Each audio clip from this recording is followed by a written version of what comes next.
कर्नाटका में पिछले साल अक्टूबर 2025 में जब राष्ट्रीय स्वयंसेवक संघ के द्वारा अपने शताब्दी वर्ष के मौके पर पूरे प्रदेश में, राज्य में पथ संचलन निकाले जा रहे थे, तब कर्नाटका की सरकार ने खास तौर पर मल्लिकार्जुन खड़गे के बेटे प्रियांक खड़गे ने पथ संचलन का विरोध किया था।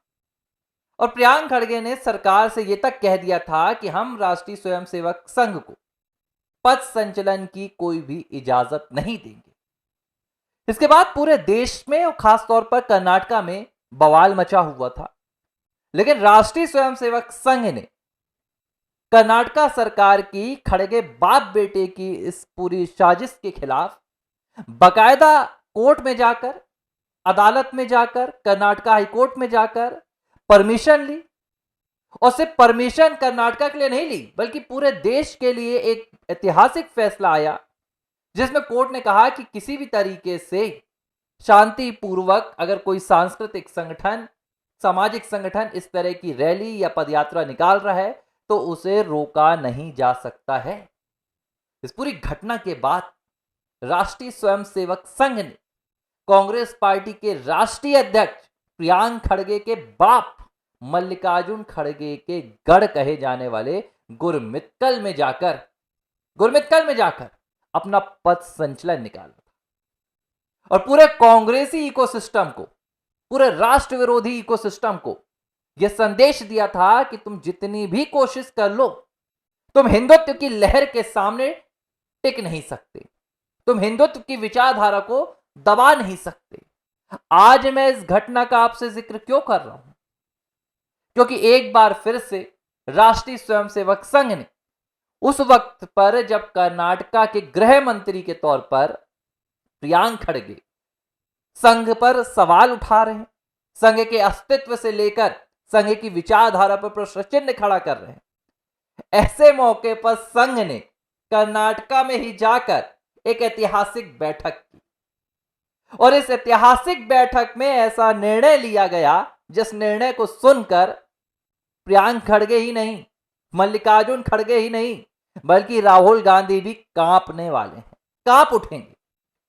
पूरी कहानी बताता हूं, पूरा मुद्दा बताता हूं। सबसे पहले चैनल को सब्सक्राइब कर लीजिए, वीडियो को लाइक और इसको शेयर करना तो मत भूलिएगा, बहुत इंपॉर्टेंट वीडियो है। अक्टूबर महीने का मैंने आपको किस्सा बताया। अभी पिछले एक महीने से प्रियांक खड़गे राष्ट्रीय स्वयंसेवक संघ को लेकर लगातार हमलावर हैं। 2-3 उन्होंने सवाल किए थे। उन्होंने कहा कि संघ रजिस्टर्ड क्यों नहीं है, संघ के पास पैसा कहां से आता है, संघ का कोषाध्यक्ष कौन है, इस तरह की उन्होंने तमाम बातें की थी। कई आरोप लगाए, उन्होंने संघ को नफरती संगठन बताया। इस तरह से उन्होंने अपनी राजनीतिक दुकान चलाने की कोशिश की थी। अब इसके पीछे की वजह क्या है, यह मैं आपको बार बार बता रहा हूं, एक बार फिर से बताता हूं। हिमाचल प्रदेश में भी कर्नाटक सरकार है, तेलंगाना में भी कर्नाटक है, कांग्रेस सरकार है, माफ कीजिएगा, केरल में भी है, ठीक है, इन तमाम राज्यों में और कर्नाटका में भी है।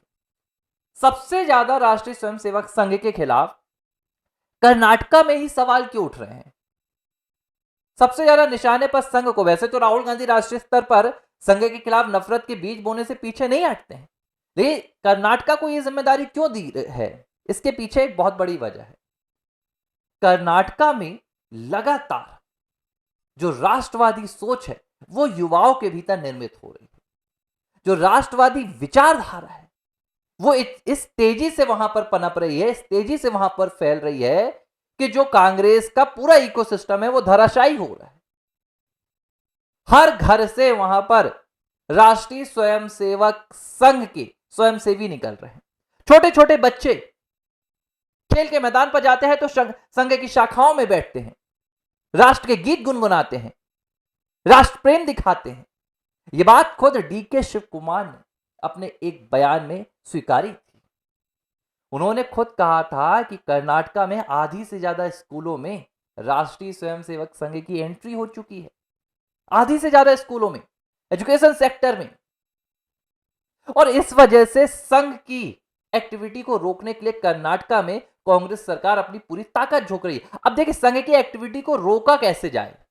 इसे रोका नहीं जा सकता है क्योंकि यह विचारधारा है। आप संघ के पथ संचलन को रोक सकते हैं, आप संघ की शाखाओं को अगर चाहें तो अपना सत्ता का वहां पर जोर लगा के रोकने का प्रयास कर सकते हैं, लेकिन संघ की विचारधारा को कैसे रोकेंगे? क्योंकि संघ की विचारधारा क्या है?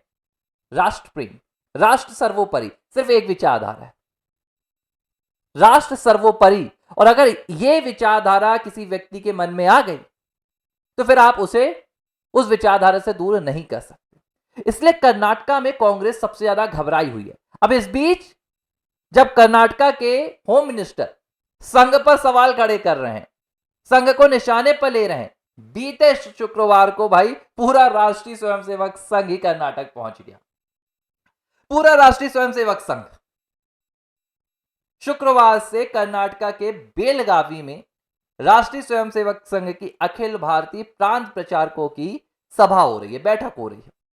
इसमें पूरे देश भर के प्रांत प्रचारक पहुंचे हैं, फिर विभागों के प्रमुख पहुंचे हैं, संघ से जुड़े हुए संगठनों के मंत्री पहुंचे हुए हैं, सभी बैठक कर रहे हैं।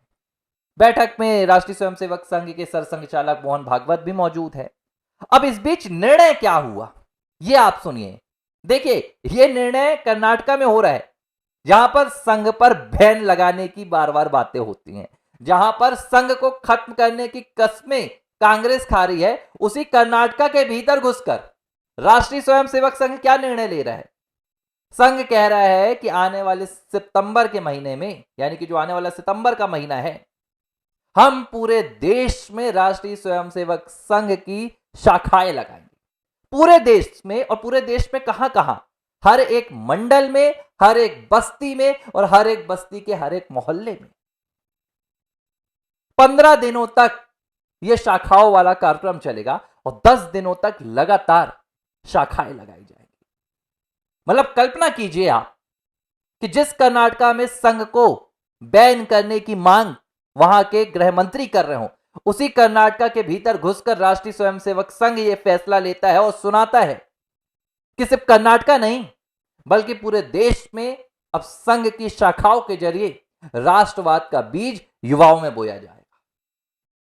और यह ताकत राष्ट्रीय स्वयंसेवक संघ की बस नहीं है, यह ताकत उस हिंदुत्व की विचारधारा की है जो कर्नाटका में पूरी तरीके से पनप चुकी है। यह समर्थन उस हिंदुत्ववादी विचारधारा का है। यह है कर्नाटका के आज के हालात। अब खड़गे बाप बेटे बुरी तरह से झल्लाए हुए कि करें तो करें क्या, इस विचारधारा को रोके तो रोके कैसे। और यही हाल केरला में भी है। केरला में तो तमाम जितने युवा हैं वो संघ की शाखाओं में जा रहे हैं। हां, अभी वोट रेट कन्वर्ट नहीं हो रहा है, राजनीति में वो कन्वर्जन अभी नहीं आ रहा है, लेकिन वैचारिक कन्वर्जन हो रहा है। देखिए, वोट तब कन्वर्ट होगा जब वैचारिक कन्वर्जन होगा। जैसे आप पश्चिम बंगाल का उदाहरण ले लीजिए। एक अचानक सिर्फ 4 मई को तो कहानी नहीं बदल गई है पश्चिम बंगाल में। अगर आपको लग रहा है कि अचानक जनता ने मन बनाया और वोट डाल दिया, तो ऐसा बिल्कुल नहीं है। पहले वहां वैचारिक परिवर्तन आया, लोगों ने अपने आप को पहचाना कि हां भाई, हम हिंदू हैं और हमें हिंदू होने पर गर्व होना चाहिए। अगर हमारे आराध्य भगवान श्री राम हैं तो उनका जयकारा लगाने से हमें कोई सत्ता या सरकार नहीं रोक सकती। जब इस बात का एहसास हुआ पश्चिम बंगाल को, उन्होंने वहां सत्ता परिवर्तन कर दिया। और यही अब धीरे धीरे पूरे दक्षिण भारत में हो रहा है। तो कर्नाटका के होम मिनिस्टर और उनके पिताजी मल्लिकार्जुन खड़गे, दोनों को राष्ट्रीय स्वयंसेवक संघ ने ऐसा करारा जवाब दिया है कि अब मुझे नहीं लग रहा कि ये दोनों बाप बेटे ख्वाबों में भी राष्ट्रीय स्वयंसेवक संघ के खात्मा का कभी सपना देखेंगे, उसका विचार करेंगे।